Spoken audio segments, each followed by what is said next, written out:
200 مليون دولار لأعضاء مجلس العليمي، ومثلها لأعضاء النواب والشورى، وتحويل رواتب 11,000 مسؤول في الخارج. تفاصيل الخبر. أهلا بكم.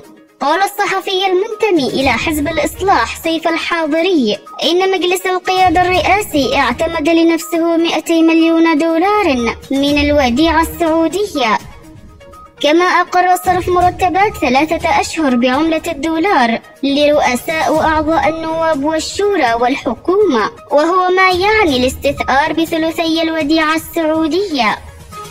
وبحسب المصادر فإن المسؤولين في السلطة الموالية للتحالف يشعرون أن الانهيار الذي كان وشيكا وتم تلافيه بالوديعة السعودية سيتكرر قريبا، ولذلك يحرصون على جمع ما يستطيعون من الأموال من أجل تأمين مستقبلهم.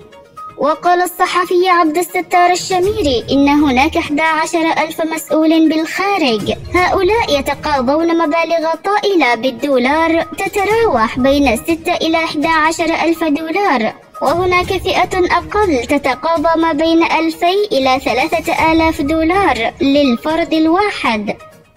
ووفقا للشميري فإن الأمر لا يقتصر فقط على الرواتب، بل هناك هبات وعطايا ومنح وتذاكر السفر ومساعدات مالية مختلفة تأتي بأوامر استثنائية من رئاسة الرئاسي أو من الحكومة أو الوزراء، حيث كان هناك إطلاق عنان للفساد في هذا الجانب.